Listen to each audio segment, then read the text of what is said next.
Eureka! Nous allons voir ensemble comment poser des joints d'isolation aux fenêtres. Voici les différentes étapes à suivre.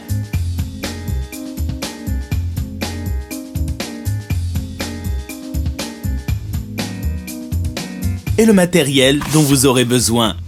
De la lessive alcaline de type Saint-Marc, un seau, une éponge, une petite brosse métallique, un chiffon, de l'alcool à brûler, une paire de ciseaux, un cutter, un marteau, un joint en caoutchouc de largeur standard 9 mm, un pistolet et ses cartouches de silicone translucide, une bande de démoulage, un joint plastique en V de largeur standard 12 mm.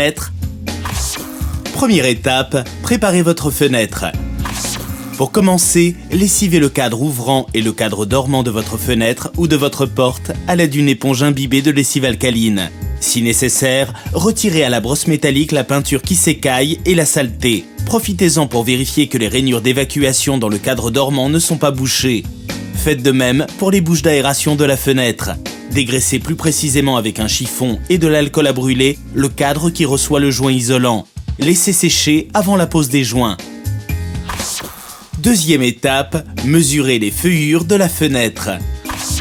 Mesurez la hauteur des feuillures de la fenêtre, la partie verticale du dormant, afin d'en déduire au mieux les dimensions nécessaires du joint. Troisième étape et premier cas de figure, posez un joint en mousse ou en caoutchouc. Appliquez d'abord le joint isolant avec soin en retirant la protection autocollante au fur et à mesure de votre avancement. Coupez-le au cutter dans chaque angle. Pour finir, vérifiez ensuite que la fenêtre se ferme complètement. Deuxième cas de figure, posez un joint silicone. Commencez par appliquer à l'aide du pistolet et sur les 4 bords de la fenêtre un cordon de mastic silicone en comblant généreusement les espaces vides. Positionnez par-dessus la bande de démoulage. Découpez-la dans les angles au cutter.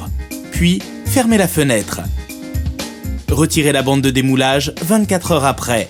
Le joint doit se détacher facilement. Sinon, patientez encore. Enfin, ébavurez si nécessaire à l'aide du cutter. Troisième cas de figure, posez un joint plastique en V. Appliquez la face collante contre le dormant, l'autre partie restant libre, et positionnez la partie ouverte du joint vers l'extérieur, la pointe du V vers la fenêtre. Terminez en repliant la partie libre du joint au fur et à mesure du collage. Et voilà, maintenant, c'est à vous de jouer. Sur Eureka.fr, vos questions sont entre de bonnes mains.